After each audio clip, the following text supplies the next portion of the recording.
angels waging war in the unseen realm. Global events fulfilling biblical prophecy. Eternal life. What lies beyond mortality? From analyzing the paranormal from a biblical worldview to the discussion of cutting-edge science and technology, conspiracy, discovery, special investigative reports. Unafraid to explore the challenging issues facing humanity. Welcome to another edition of Skywatch TV.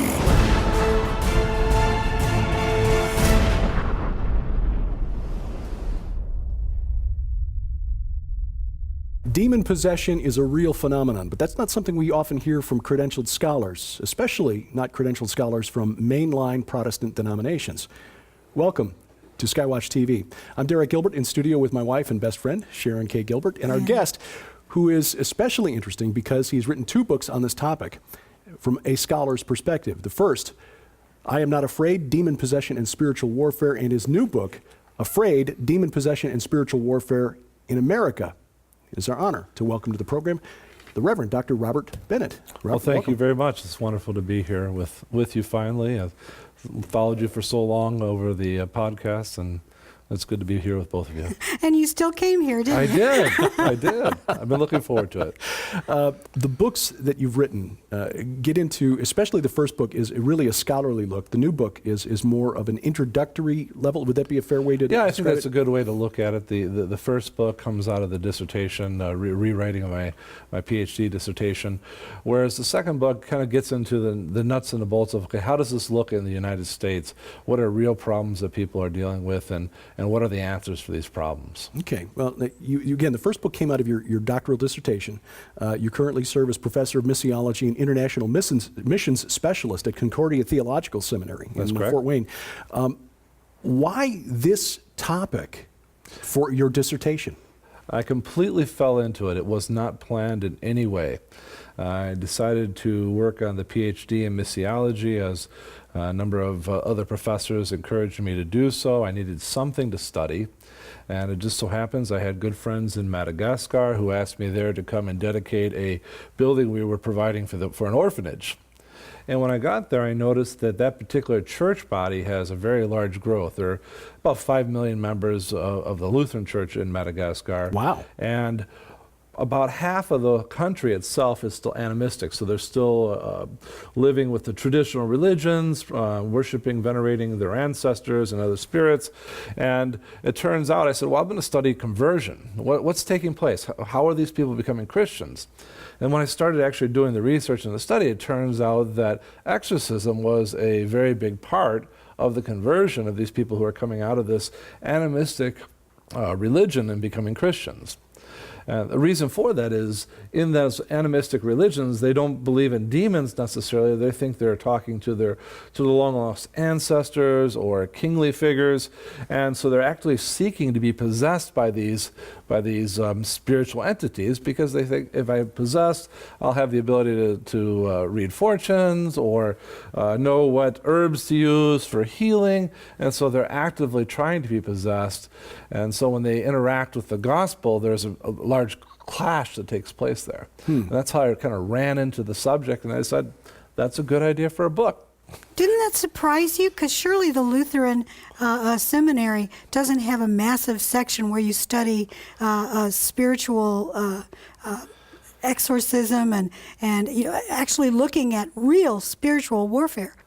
Yeah, or exactly. Do they? No, they don't. They Because don't I'm not. at all. I wasn't raised Lutheran, so I Sure. really don't know. No, they don't at all. And most men that I went through the seminary with, we would ask our professors about these topics. Not that we wanted an in-depth understanding, but just they're part of the Bible. And so what do? We run into these various circumstances, and really we could not get an answer. There was not an answer to be had. There was not a particular book that anybody could say, this book here start here, move on to this next one. Although we have lots of resources that were spread over books over the last 500 years, it was little pieces and little books.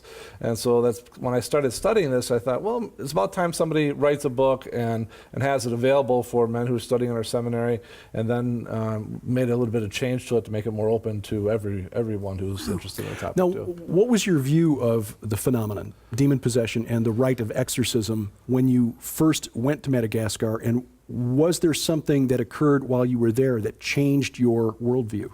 Sure. I always believed in the reality of these things, the possibility of these things, but I'd never encountered anything.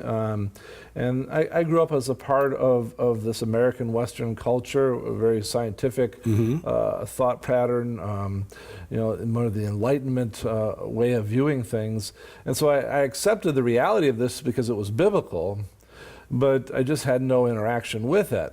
And every time I've asked anybody about it in my circles, they didn't have any interaction with it either. So when I was in Madagascar doing their research, happened to go to one of their mass events. They have these events there in the summer to basically the Christians who now become Christians. In the summer months is when they have their major pagan festivals. And there's a real draw on the Christians to interact with these pagan festivals because their family who are attached to it. So the church puts on these alternate events during the summer for the Christians. And usually there's 10, 12,000 people at these particular events. And in Madagascar, they have this interesting way of looking at the spiritual world. They understand this is real, it's around them. And so they do a mass exorcism of place. Now, we've always had these type of rituals in our church bodies here in the U.S. We used to call them dedication of a building or a house blessing or something like that. But they would do this mass exorcism of the location. And if anything was found there, if there were any demon-possessed people, then they would move to a specific exorcism of the individuals. Well, most of the time, there's not, because it's just Christians who are gathered there. At this particular event, however, because it was so large, some of the people from the villages started to come and sit along the sides and watch the event. These were the people who were interacting with the spirits in the traditional religions. And so when they started their mass exorcism of the location, just basically trying to purify the area before they started their services, one particular lady who happened to be sitting at my feet, talking about divine providence a bit, started to scream and wail when they started to say, "Be gone in the name of Jesus." And I had this little camera that had a video function back in the old day before we had all the technology that we have now. And I started to videotape this exorcism of this individual. And I have it available. It's on YouTube and people can find it in places like that. So that's the first time I saw something like this. And at first I thought, well, this must be fake. Because obviously I'm here from a different country and I'm studying things. So they probably set me up. Let's put one over on the American. Yeah. But the problem is originally where they told me to stand, I couldn't get a good view with my camera. And so I chose the location. And the person who ended up having the demon in them was already sitting there when so they couldn't set me up on this thing. But that just kind of shows how the scientific side of my mind is working. I'm thinking, well, this can't be real. So there must be an explanation for it. Well, 5 minutes in, I'm starting to recognize, well, wait a minute. There's something going on here. And the really odd thing was, it was not out of the ordinary for the people who were there. If we'd seen something like this going on, we'd probably react pretty strongly to it. But everyone just kind of accepted, okay, we know what this is. We've seen it over and over again. And so they have these teams of exorcists that come over, and all of them together are simply saying, "Be gone in the name of Jesus Christ." And it's a quite impelling a video to watch, but that was my first experience with it. But what I thought was interesting about it after the fact is it wasn't real ritualistic. It was simply, they were simply saying, "Be gone in the name of Jesus," and they were singing some hymns. And before that, when they did the general exorcism, they were reading some scripture and giving short sermons. So, but nothing as you'd see in Hollywood with some of the Roman Catholic rituals and things like that. Was your doctoral advisor a little surprised when you decided to write on that? Yeah, I think everyone was surprised when I started to write on that. Even the publisher on the first book when it came out warned me that I probably wasn't going to get a very good reception, and it turned out to be just the opposite. I've got actually a very good reception from people that maybe I thought would have given me a difficult time. But I try to write very systematically and anticipate what questions someone might have. And actually some of the book reviews on it have actually kind of condemned me in that sense, that I was always explaining and kind of, as if I didn't believe. But I was doing so for people maybe who didn't believe. And should point out that the publisher, Concordia, is am I correct, it's an arm of the Lutheran Church Missouri Synod? It is. It's the official publisher of the Lutheran Church Missouri Synod. And what that means in my circles is anything that is published has to actually go through a doctrinal review. So these are the only two books currently in our particular church body that are actually officially doctrinally approved by our synod for use in our church. And again, I just think that's remarkable. And again, coming from a scientistic culture where we have been soaking in this positivist worldview, this idea that science has all the answers. You said Americans, seeing what you saw there in Madagascar, would react strongly. I think you're right, but I think our reaction would be to call 911 and get the EMTs out there. Get medical we definitely wouldn't have done what they were doing. We wouldn't have called a team of exorcists in.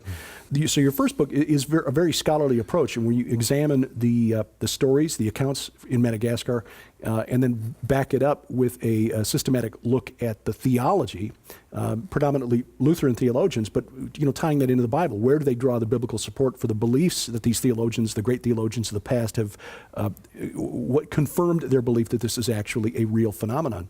But again, coming from this Western scientific worldview, how did this reshape your view of the spirit realm, seeing that event and then talking to the church there and realizing for these people, this is just another day? It was quite a transition at first, because I had to really kind of rethink of how I viewed the world around me. But that's what's interesting, is when you start to be a little bit more open to these things, you start to run into them all over the place, and hence the second book, where I talk about the things that are in our lives all the time that sometimes we don't even recognize. But it's interesting, going back to the point of that first book, I actually, because of the difficulty that I expected to encounter, I divided the book up into two different sections. The first section deals specifically with Madagascar, the stories of the people's lives before they were Christian, when they were converting into Christianity, their life now. But I did that purposely for the American reader, or for the Western reader, because it's really easy to say, okay, well, I trust this account here, but I don't know if I believe it in my own context. And that's why the second part of the book then goes and says, okay, well, all the Gospels, how did the Gospels deal with this topic? And then from my own tradition, how did the various scholars in our tradition, going all the way back to Martin Luther, deal with this topic? And it becomes very obvious that this is something that's always been a part of our theology, but really has been lost since about the 1920s. Yeah. There's a line in the movie The Exorcist. I make reference to this every now and then because it seems to summarize this, where one of the characters, Father Karras, who is the assistant to the exorcist in the film, tells the mother of the possessed girl that the church quit believing in demon possession and exorcism when it discovered the science of psychology. And it seems that summarizes kind of the Western worldview. And there's a line from another movie we like where the main character says the greatest trick the devil ever pulled was convincing the world he doesn't exist. Exactly right. And that's why I'm glad you wrote the second book, because it's really easy to read the first book and think, oh, that's over there. That will never happen here. That's not going to happen in my backyard. This is the United States of America. We're civilized. We don't have demons here. Well, what I found is when I wrote the first book, people started talking about it. And all of a sudden, people were going to their pastors with problems that their pastor had no idea it existed for the last 10, 20. In the book here, I have a story that for 40 years, people were dealing with difficult spirits in their homes, talked to their pastor about it, and their pastor said, well, I don't know what to do, and continued to live with it until they actually went to find some unhelpful advice, and I got involved with it. But all of the second book comes out of that. All of a sudden, as pastors start talking about these things, and actually as if they believe them, they start preaching the gospel text like these are realities, all of a sudden the people who've been dealing with problems for all this time will start to talk to their pastors. Before that, they would just say, well, my pastor won't believe me, he'll think I'm crazy, or whatever the case is. So I get phone calls from pastors in my own denomination, probably at least every couple of weeks, saying, what do I do with this? Mm-hmm. You explain three different worldviews that you say are sort of the predominant worldviews as regards our understanding of the spirit realm: the naturalistic or animistic worldview, the biblical worldview, and then a postmodern worldview. Mm-hmm. You summarize those for us and kind of identify where we in America are. Oh, sure. Well, the scientific worldview we know quite well, the naturalistic worldview. It generally looks at the world as a closed system. So miracles, spiritual type things would be outside of the system. Although we're starting to see in that naturalistic worldview, these other views come in now related to, well, how did we get here? So it must have been an ancient alien, for instance, or something like that. So people are trying to explain their way, trying to avoid the spiritual side of things by explaining it in different ways. So the naturalistic worldview would just be the scientific worldview where everything needs to be quantified, there's an answer for everything, it's a closed system that's out there. The biblical worldview would be simply that. It would be the narrative that you would find in the scriptures, that these are realities, that death is related to sin, that sickness is related to sin, that there's a host of spiritual realities out there, that there is the powers and the principalities. So it's just simply that, a biblical worldview. The postmodern worldview is really turning into more of a spiritualistic worldview, although it can be on any of the spectrums. And really what that is truth itself is questioned as an objective reality. Whereas truth becomes that which I decide to be true for myself. And you see many people now, they're starting to incorporate various aspects of spirituality, whether it be parts of Christianity or Hinduism or Islam or whatever the case, Buddhism, and kind of mix it all together into one tapestry of what their belief is, as kind of this new entity of belief. Cafeteria line spirituality. Take a little of this, little of that, little of this. You call in the book American spirituality a lost worldview. What do you mean by that? The lost worldview, I would think, would be an understanding that because of all of this mixture of various religious and spiritual ideas, there really is no real view anymore. There is no cohesive view of the world.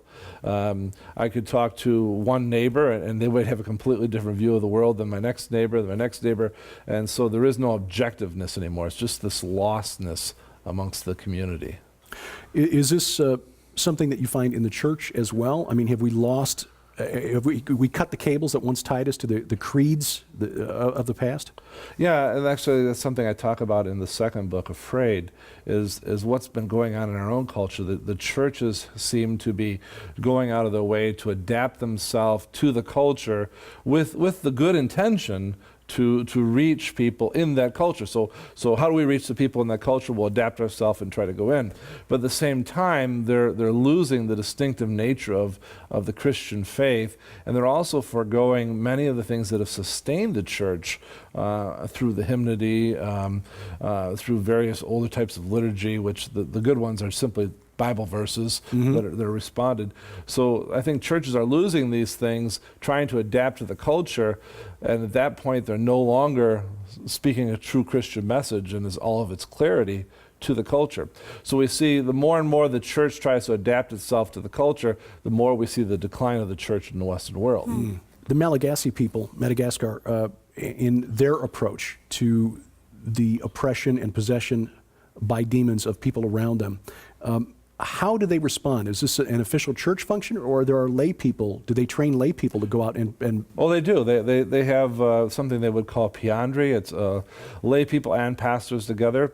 They have a very distinct understanding of the office of the ministry in that particular church body. So only pastors do the actual work in the church service, but they have these trained lay people that they call peandry that are trained in biblical understanding. They're trained in exorcism. They're trained in evangelism, who work with the pastors, and that's one of the reasons the church grows. They're also trained in mercy work or caring for individuals, and so they're out actively working in the communities all the time. And one of the part of that would be exorcism. So the pastor might take the main role, and the others would assist him. But sometimes the pastor might not be there, and they'll do it themselves too. So you've got people who are just regular members of the parish who are working side by side with the trained pastors to go out and engage in spiritual warfare on a day-to-day basis. Yeah, and the thing is about it too, it's not a strange thing to them. It would be just like anything else that you would do as a part of an aspect of your ministry. And that's what I found in our own history. We lost this in our particular church body for a number of years, or at least technically did. But in the older days, the beginning of our church, pastors would be actually taught in seminary. Your job is to visit the sick, visit those who are in prison, those who are dealing with various spiritual elements, and those who are demon-possessed. Just as one category amongst many categories, not made in any special light or anything like that. And that's what we've lost in the last, 70, 80 years. In the stories that you've collected for the second book, and to a certain degree for the first book, but primarily here in the United States, did you find that there are certain areas that tend to be hotspots? No, I didn't. I think it's especially with the way our world is set up these days, with the internet and with travel. It isn't like hotspots anymore. Most of these stories come out of the Midwest, places that you would never expect. One story in the first chapter of the second book is a woman in Michigan who is trying to figure out what's wrong with her life. She's not being productive as she thinks she should be as a Christian.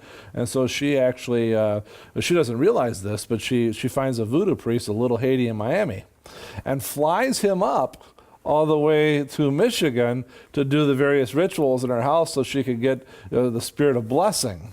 And it really turns out bad for her, and the whole story talks about how that's taken care of in the book. Was she Haitian by? She was not. She didn't realize that he was a voodoo priest. She just heard there was this spiritual leader. Found him on the internet. Yeah, other people talking probably in some chat rooms or something, that there was a spiritual leader that could help people, and she paid for him and flew him up, and they did some very strange rituals in her home, and the whole story's in there. But I remember writing this chapter, and my wife, who generally serves as a second reader for me on things, she was reading the chapter. She goes, "Is this real?"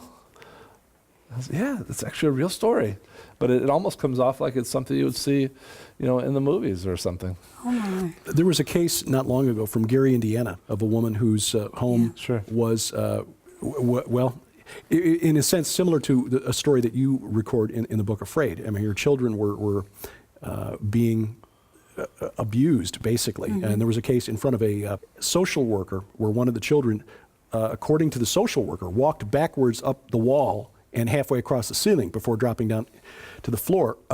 Also, police witnessed things that they couldn't explain naturally.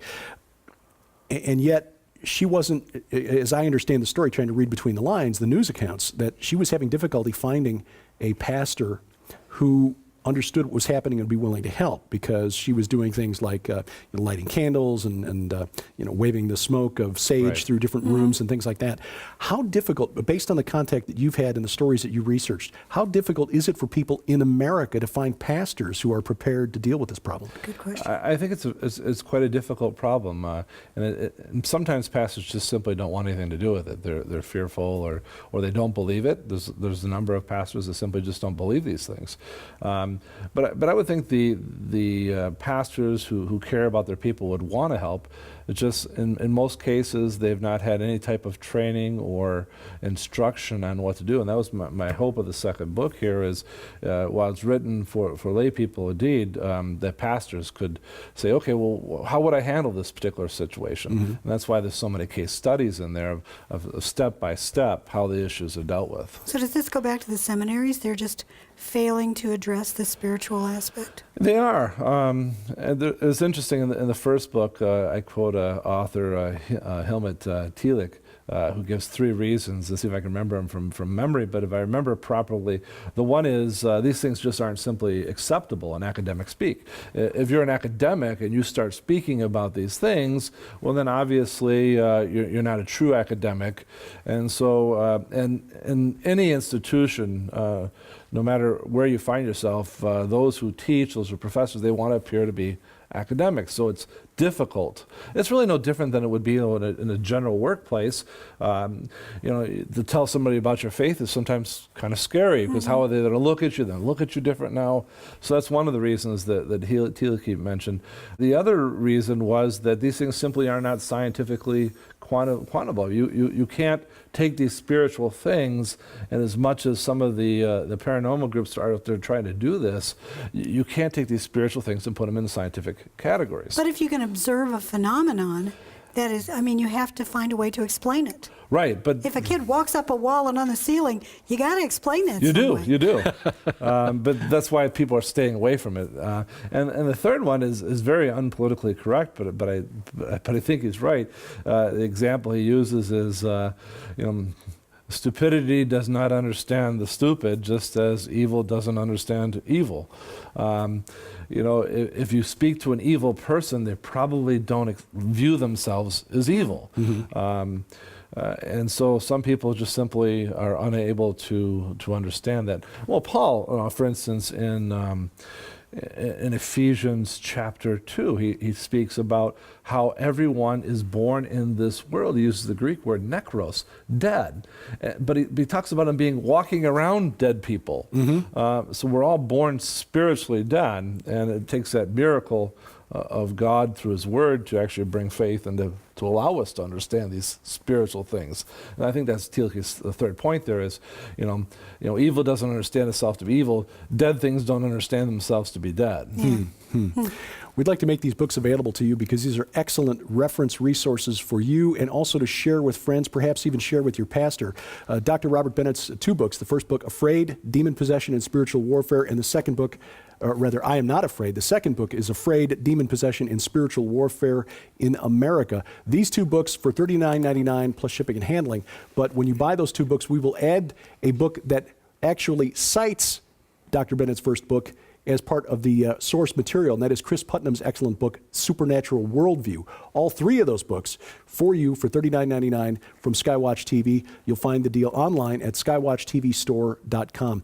In our next conversation, Dr. Bennett, I want to talk about how certain elements of certain practices that we sort of take for granted in church services actually have an exorcistic function, and that we as Christians should be essentially performing exorcisms almost every single day without even realizing it. Dr. Robert Bennett, the author of I Am Not Afraid and Afraid, and we'll continue this conversation next week here on Skywatch TV. We thank you for watching as we keep watch. For Sharon Gilbert, I'm Derek Gilbert, and this is Skywatch TV.